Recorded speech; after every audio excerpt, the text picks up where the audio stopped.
From the Library of Congress in Washington, D.C. When reading the bio of our next author, it came to me as no surprise that she is very dynamic and prolific. Tanuja is a South Asian American writer and was born in Wilbraham, Massachusetts, and graduated from Brown University. And she is now based in London. She won the 1995 James Jones Literary Prize for A Tale of a Two-Party Tiger. Another book, The Border, was awarded first prize in the fiction category in the London Writers' Border Songs competition in October 2001. Tanuja has also created short films, The Test and The Assimilation Alphabet. The Test was screened at the Tribeca Film Center as part of the 19th Asian American International Film Festival. It received an award of merit for the 1996 Sinking Creek Film and Video Festival at Vanderbilt University and was included in the curriculum of a New York University course in 1997. However, Tanuja first gained recognition with her novel, Born Confused, which was a coming-of-age story that chronicled the cultural struggle of Dimple Lala, who was a 17-year-old Indian-American girl growing up in New Jersey. And the text was so phenomenal that it became an American Library Association BBYA that's Best Books for Young Adults Book of the Year, and was recently held by both Entertainment Weekly and Rolling Stone magazine as one of the best young adult novels of all time. And now the sequel, Bombay Blues, her most recent work published by Scholastic Press, has been deemed a journey worth making in a starred Kirkus review. And it brings another uncertain journey for Dimple as she returns to the land of her parents in India and discovers new perspectives about herself and those around her. In addition to being a prolific writer, Tanuja is also an accomplished musician and singer-songwriter. And Bombay Spleen, which was her accompanying booktrack album of original songs based on Bombay Blues, is also out now. For more information about all of her work endeavors, please visit her very awesome website. This is tanuja.com. It is now my pleasure to introduce the wonderful and extremely talented author of Bombay Blues, Tanuja Desai Hidier. Thank you.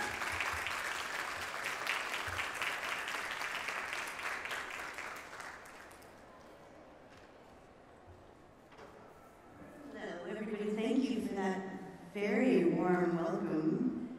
I wish I could take you everywhere with me.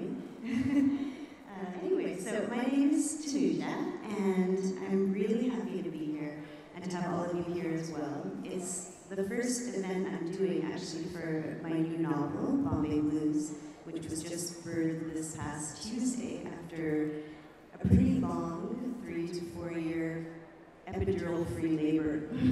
So today the book is 5 days old, so I'm trying to make sure it behaves during this event. Bombay Blues is the sequel to my first book, Born Confused. And is the slideshow running? So some of the photos running on the slideshow are from the 3 research trips that I made to Bombay for the project over 2011 and 12. And I must have taken well over 1,000 photos as part of my note-taking process. And I've also made the 2 albums of original songs based on these books, which I call book tracks, and a couple of the images are of the album covers. So Bombay Spleen is the musical accompaniment to Bombay Blues, and When We Were Twins is the album that goes with Born Confused. So that's sort of what you'll be seeing. And probably some self-portrait my mother took of herself a long time ago in India, and my parents' wedding photo as well.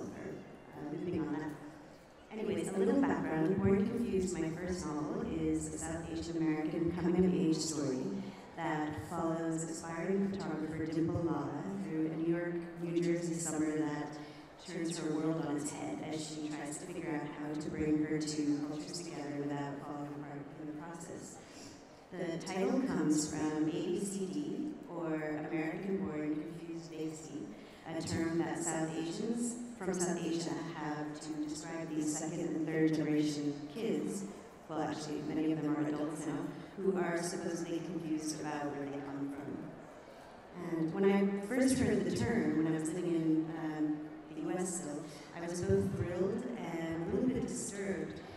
Thrilled that there was a term to describe what I'd seen as neither here nor there space, but uncomfortable that a group of people who weren't exactly a part of that space had come up with this not quite flattering, if still pretty funny outfit. It extends all the way to Z, and there are two versions of it, which they're in Born Confused, and I'll read them to you now. So the first version of the ABC alphabet is American Born Confused Desi, emigrated from Gujarat, house in Jersey, keeping lots of motels, named Okarnik Patel, quickly reaching success through underhanded, vicious ways, xenophobic yet zestful. And the second version of the ABC alphabet is, I didn't make this up, this thing is like out there and happening, is American-born, confused Desi, emigrated from Gujarat, house in Jersey, kids learning medicine, now owning property, quite reasonable salary, two uncles visiting, white xenophobia yet zestful. So I guess zestful and xenophobic are kind of the common threads there.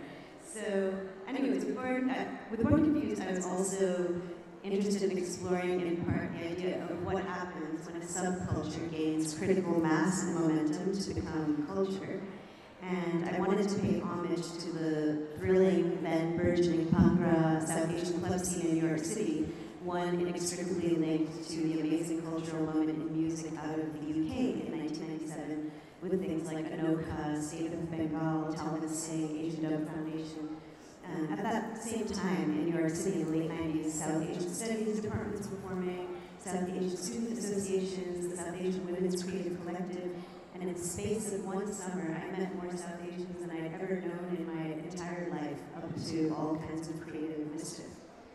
In New York City, it was DJ Reka's Basement Punk Rock Party, which is still going strong after 17 years, and her party Mutiny at the Cooler that in many ways sparked the desire to tell the story of this cultural moment.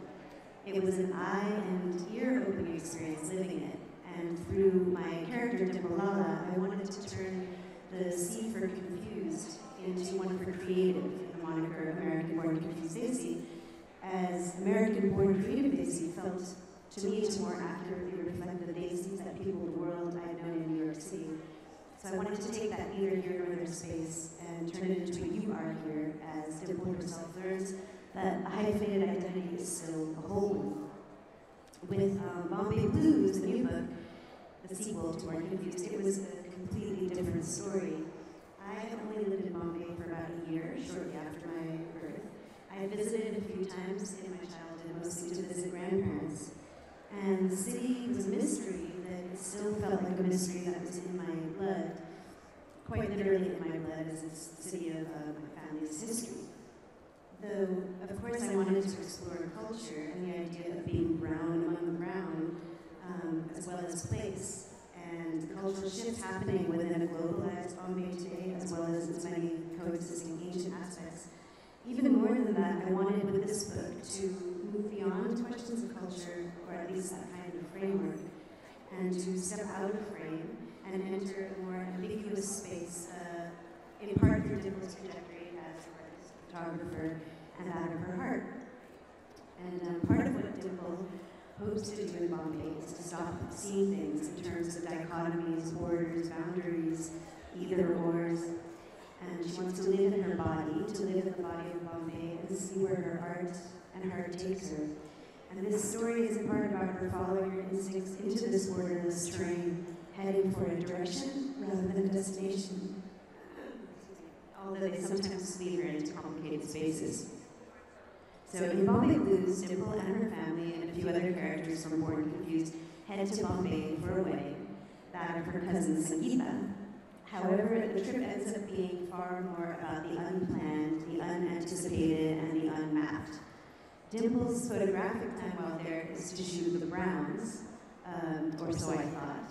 But as I spent more time in Bombay myself and with my characters, to my surprise and delight, blue began to overwhelm.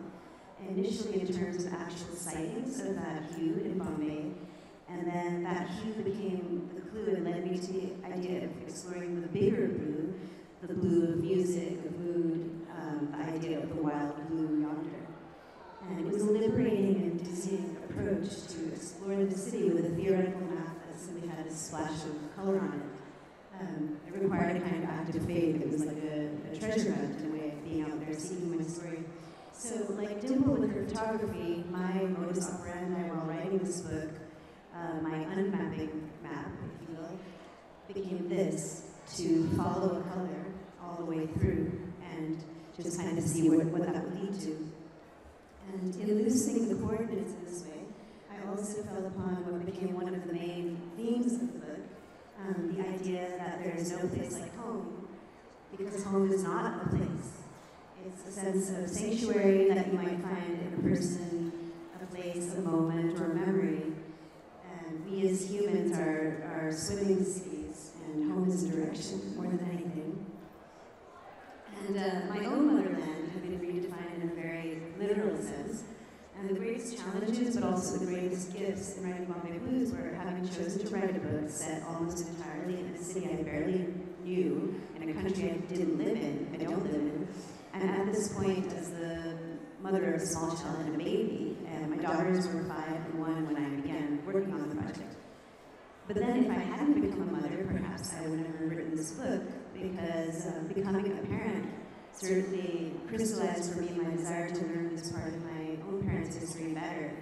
And I longed to forge a tangible connection to this metropolis of myth and memory, and to write my way towards and hopefully into it. So with Born Confused, I drew upon my years of living in New York, and in a way, it was a sort of looking back, an examination of an expression of a sort of known lived history. Bombay Blues was an entirely different process, diving so fully into the unknown it became a part of me. Each of my 3 visits to Bombay for my book radically changed my story. Each moment spent, person met, rickshaw ride, experience, conversation, silence even. And then came the magical turning point when the world of my book gained enough momentum that it seemed to be shaping the very city I was experiencing itself. Art imitating life, imitating art, to the point of no imitation, just realization. So with Born Confused, I explored a kind of answer I arrived at about cross-cultural identity.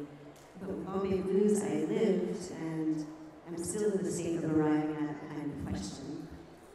So I'm going to read a chapter from Bombay Blues called Brown Town, which is just at the book's beginning, when Dimple and her parents first arrived in Bombay for this wedding.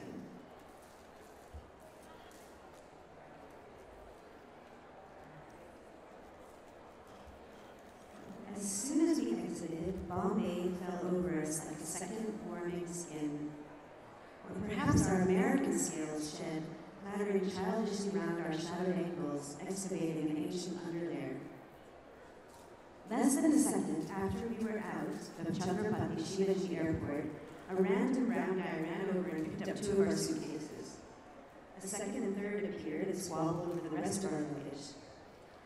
There would be many of these randoms, I realized, as numero uno triumphed. I'd forgotten that aspect of India, where the division of labor was so subsplit that myriads appeared at the whiff of any task, especially one that might result in US bucks for tips. My mother indicated the parking lot to Victor. We'd taken hardly a half-dozen steps that way when I heard a joyful holler. Dimple, Shilpatai, Rohilpai. Materializing before us was my uncle, Dilipaka. I didn't recognize him at first. It had been a handful of years, but he seemed tinier, a scantier person than the last time around. Or was it my chubby NR eyes playing tricks on me? The perspective of the NRI, non-resident Indian, which when it came to me seemed more aptly to be not really Indian. A symphony of a smile lit his countenance. It was catching, and when I looked at my parents, I could see they too emitted this glow. Philip Kafka's arms opened first for me. Beta, home at last. He pulled his face back, pinched both my cheeks with delight. You have all packed on. You look wonderful. I had forgotten fat was a compliment in our family. And Shilpatai, so well preserved, he went on. Come, we better get a move on, or I'm in for quite a scolding. The girls are all anxious to see you. It turned out that the first random guy wasn't random at all, but Arvind, the family's occasional driver. How is Miratai weathering all the premarital stress? My mother asked now about her sister, Sangeeta's mother. My uncle lowered his voice. Let's just say it's been pleasant to get out of the house for a bit, he admitted. My mother and her sister had a checkered relationship. On some level, it felt Miramasi had never forgiven her for leaving India. In my childhood, my aunt had once chided me and my Oshkosh bagoshes for not wearing a proper frock, leading to my continued use of that F word as an expletive today. In fact, everything American about me, or perhaps it was America itself, seemed to irk her no end. My impression of her narrow viewpoint only solidified when my cousin Kavitha, Sangeeta's sister, had confided to me in New York that she was queer, a fact she at the time felt she'd never be able to share back home, even though she was then in love with her then girlfriend, Sabina Patel. Though she and Sabs were now history, Kavitha had made it a vow to herself to fill her family in on her sexuality during this trip. At least one positive thing should come of all we went through, she told me. As Kaka guided us towards the sky blue car, my parents chattered with him animatedly in Marathi. I smiled blankly at them. Still no Marathi? No Hindi, Beta? My uncle asked kindly, as if I were supposed to eventually grow into these languages like a bra. I shook my head a little regretfully and decided not to mention I was, however, learning French. We got in the car, which played a stream of happy birthday to you during Arvind's brief reversing maneuver. Well, no issues, my uncle said. Here we speak Hindi English, Gujarati English, Marathi English, England English, and American English. Exiting into the suburb of Andheri felt like catapulting into the dyspeptic but determined gut of a jeopardous roller coaster. Bahut busy flyover today, my mother was exclaiming now, indicating an overpass whizzing overhead. Bapre, so much construction still? My uncle nodded. What is new in Bombay since you were last here, he mused. Well, there's that bridge across the ocean linking Bandra to Worli, the suburbs to the south. They were building it the last time you came, nah? It's complete now, although unfinished. The Sea-Link Bridge. Can we see it from here? I asked, intrigued. I had a thing about bridges. I don't know, Beta, not from Andheri. I guess not, I agreed, as an entire family, complete with side-saddling, sorry mother, zipped by on a single motorbike. Helmetless. Looks like in Andheri, all you can see is cars and humans. Out the window, everyone looked purposefully and precariously swept up on Destiny's course. Lanes, a high-stakes exercise in the absolute suspension of disbelief. Traffic appeared to obey only the rule of who honks loudest wins. Pedestrians had no rights, but seemed endowed with startling bravery, stepping nonchalantly between all manner of mad-dashing vehicles. In chuckles, rickshaws rattled, devil-may-care close, looking like endearing chunks of interplanetary auto shrapnel. The tuk-tuk, as they were known, seemed to be a hunk of a bigger, bolder gas guzzler that had clunked off and managed to take steering wheel, 3 tires, and half the windshield with it, but somehow lose the doors, seat belts, and driver's shoes in the process. They yawed buggishly about, just missing toes, Tata trucks, cows, and each other by a hair. In fact, other than the driver being on the right, it wasn't even so apparent we were driving on the other side of the road. There's a reason fatalism was invented in India, my mother commented now. My mother was convinced everything was invented in India, even the bagel resembled the zero which had been invented in India. But I could see her point, and even why reincarnation may have been as well, or you wouldn't dare cross the street here. She pressed her face to the pane. Ah, Dimple, Out the window is the life I left behind. It didn't take long to see the India of childhood memory thrown into sharp relief against scaffolded sky. A side lane down which a throng of garlanded people song and danced, beating drums. A wedding? STD stands with old-style spiral-corded phones on rickety tabletops. Subscriber trunk dialing booths, not open-air health centers for those with a flap, as I once believed. Men walked arm in arm, even held hands. Women and girls also. Panwallas rolled fundak and beetle pepper leaves at roadside stalls.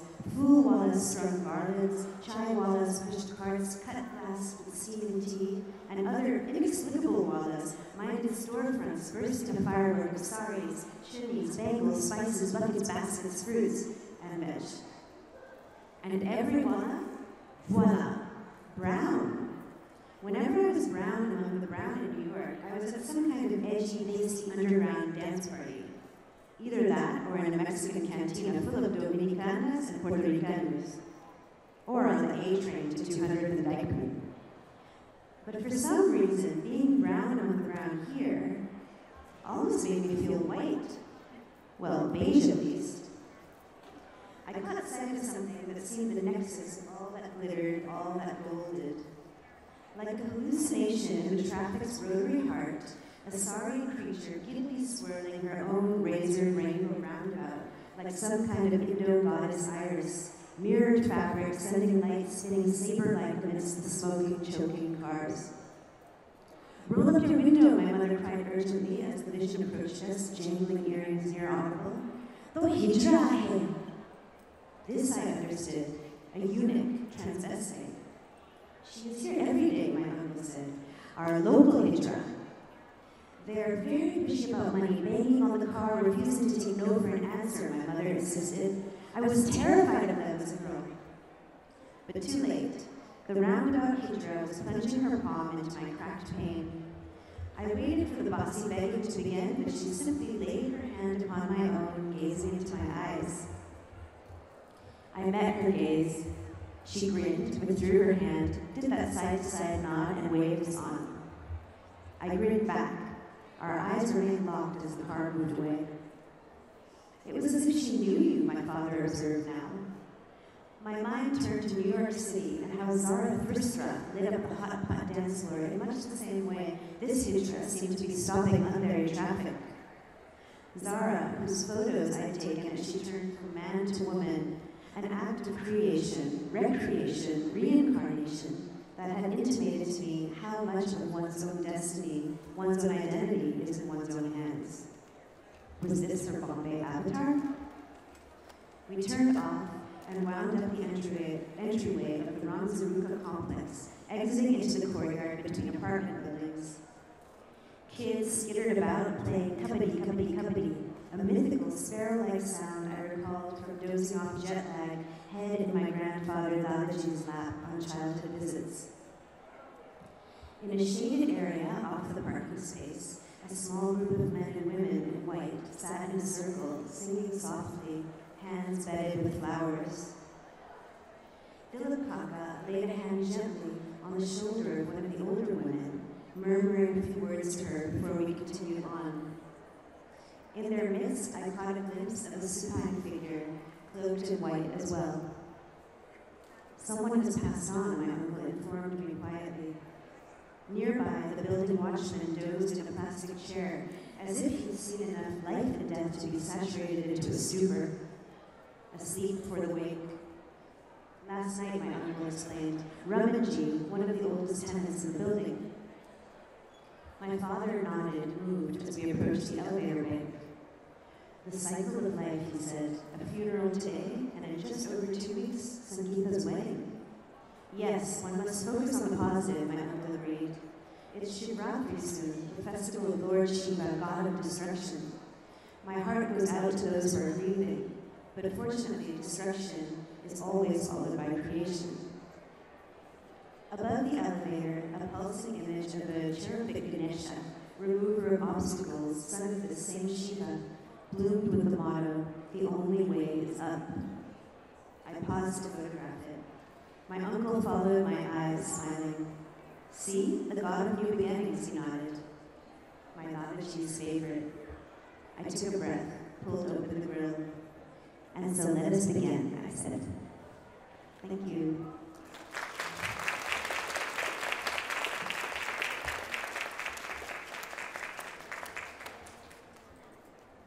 Does anybody have any questions? For anyone, really. Yeah? When you were writing the book, Born Confused, did you run into any complications? Any complications? No, the complications I think I ran into were all before I wrote the book, Born Confused. I mean, in a way, by the time I sort of got to the stage of the writing, I think some of the issues Dimple had resolved in the book, I had resolved a bit before or while in the writing process. But before writing, is that the kind of complication you mean? Sort of, yeah.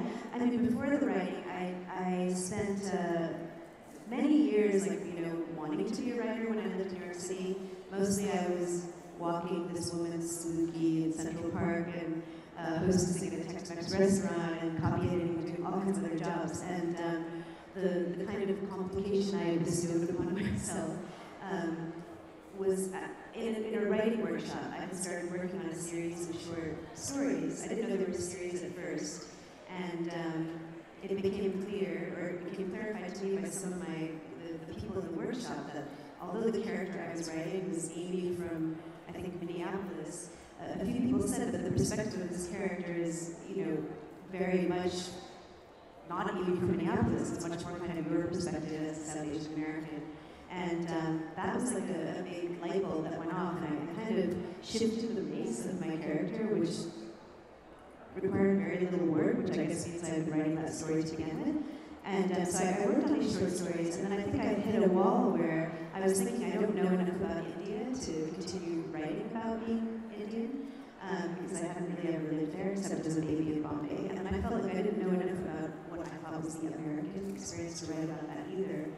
And I think that was the complication for me that held me back. I felt like I didn't have enough information, and the freeing moment came when I realized that that was actually in fact the story, and that the space where these two places meet is actually one space. It's not kind of a bunch of fragments that you've got to desperately try to glue together. Thank you.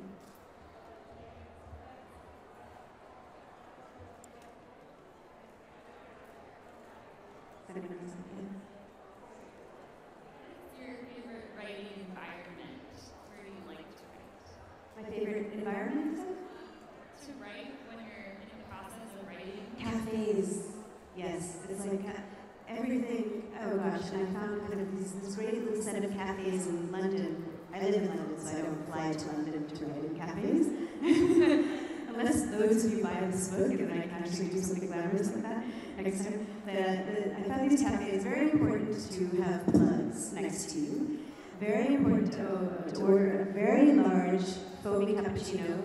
Drink all the coffee out from under the foam, but keep the foam on top so it looks like you're still sipping, for 4 hours as you revise and work on things. But for me, I can't work at home. I mean, I can work at home when I'm under the pressure of a deadline or it's sort of a revision process, but I need the kind of white noise, brown noise, multicultural noise around me. And I think also I need to sort of separate, although they are one persona, like when I'm at home, I have 2 daughters, so 2 small children who are there, they live there, so they're often there. They don't have their licenses yet. And I think I need to get in a brain where I can just completely get lost in here and not they're not in diapers now, but like not kind of, thinking about all those things. So I actually have to remove myself. There's also like a bed in our house, which maybe a lot of you have too, and the tendency to lie down in it when you're supposed to be writing a chapter is kind of overwhelming. There's a fridge as well. So cafes are great. I also found that just getting up and getting on the tube in London and like going off to my job made it actually much easier. I kind of felt like a sense of community with everybody else who was going off to work. It made me get out of my pajamas. I mean, I guess you don't have to, but it was, when you're going on the tube, often you do. And yeah, so I would say like 3/4 of Bombay Blues was written in cafes, and then during kind of the really intense periods of trying to make it readable by other people, like there were several phases of that, that was in the house on my laptop. And with Born Confused, I would write longhand in cafes by day, and then put it all on a computer at night, and then stay up until wee hours, like typing the next sections. So. But I also think art galleries and movie theaters and parks and showers are very good environments for figuring out what you're going to write about. There's a lot of writing that happens when you're not doing anything. I mean, it's a thin line between actually really not doing anything, but then just letting your subconscious work. But I think any kind of environment like that, if you've got a question for your book in mind, it sort of gets resolved when you do an activity that has nothing to do with the actual, sitting down and typing part of it or writing part of it. Thank you very much for having me, and yeah, it's great to see all of you, and I hope to get to speak to some of you later at the site.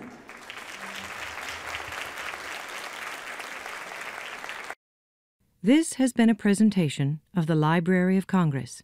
Visit us at loc.gov.